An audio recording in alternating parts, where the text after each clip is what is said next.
Okay, hi, all you people out there. So, for those of you who have seen my arms, this is not a right-wing symbol. It's the symbol of the Knights Templar, so get over it. Anyway, this weekend, I spent the weekend at a truck stop. It was a major chain truck stop. They had lousy internet there. Not quite the same old fare that you usually get from them, but still. And it was 170 miles from my receiver. I would have liked to have been closer. And so, normally I would use my truck stop guide for it. Not a fuel map. A fuel map is something that your company gives you that shows you where you're supposed to buy fuel. My company does not require you to buy fuel at a certain fuel stop. If you are a company driver or a lease operator, either one, it doesn't matter. You buy fuel wherever you feel like buying fuel. But so we don't have fuel maps. But I'm talking about a truck stop guide, the U.S. and Canada truck stop guide. And what it says is, it goes state by state. It tells you where every truck stop is at the time that it was published. And it tells you where the truck stop's at, what the address is, what the phone number is, what the fax number is. It tells you, do they have showers? Do they have fuel? Diesel number 1, diesel number 2. If you're not a truck driver, you won't know the difference. Does it have a deli? Does it have a restaurant? Does it have a driver TV room, a convenience store? How much parking is there? Do you have to pay to park? Blah, blah, blah, blah, blah. It tells you everything that you would possibly want to know about that truck stop. It tells you.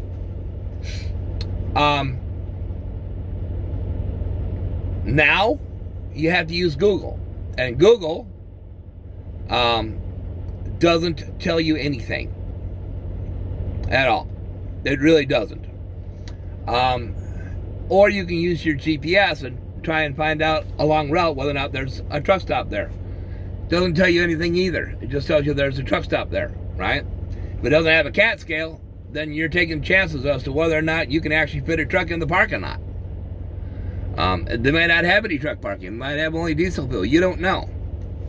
So the U.S. and Canada truck stop guide is a very handy tool to be able to have. And up until recently, I had one. It's now destroyed. The problem with the guide is that they've always made it really, really flimsy. Right? Excuse me. I understand why, because they want to print it every year and have you buy it so they can make money. I get it, right? But it's always been really, really flimsy, and I don't have a copy of it anymore. I can't find a copy of it anywhere. I don't know any place where I can buy it now. I don't think there are very many truck stops that still carry it. Because, you got your phone and a GPS, you should be able to find a truck stop. Yeah, I should be able to find a truck stop, but that doesn't... Finding a truck stop, who cares? I want to find a truck stop that I want to go to, not just any truck stop.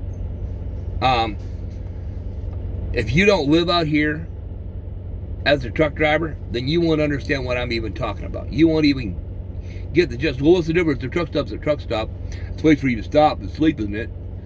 No, it's not. There's a big difference between them. So I wish that they'd sell them again, because they don't sell them anymore. Not that I've seen anyway. If you guys know where you can get them, but sometimes technology is a good thing. And there are other times when technology is not something that you want to have. Oh, by the way, if you're going to buy a GPS like this one, a trucker GPS, okay? Don't use Google, because Google does not give you the truck routes. It doesn't route you under low bridges or anything like that, right? It's for cars. Don't use Google. Google is for cars, not you. That's why you go on Bonehead Truckers and you got guys going through graveyards, right, that aren't delivering there. I go to graveyards because I deliver there sometimes. right? Driving through city parks and stuff like that when they're not supposed to be, over low weight limit bridges and stuff, because their Google GPS is telling them to do that, and they're going, well, I bought my GPS, buy a trucker one. Yes, it's $500, but you know what? You got a lot less chance that something's going to go wrong. I didn't say depend on it, but you got a lot less chance that it's going to route you the wrong way. So, but anyway, that's neither here nor there. That's a tangent. But I really do. I wish they would bring it back, because it had the truck stops not just for the U.S. but also for Canada were in it too, right? You know, I would think, my opinion would be that there would be a group of truck stops that get together and go, you know what, let's just publish our own. You know, I know that TA does, but TA doesn't really do it anymore. They used to. They used to have it in their Road King magazine that they would hand out for free to the drivers. It would have the locations of all the TA truck stops. And Flying J would do the same thing, right? Neither one of them do it now. Everything's online. But, and that's fine.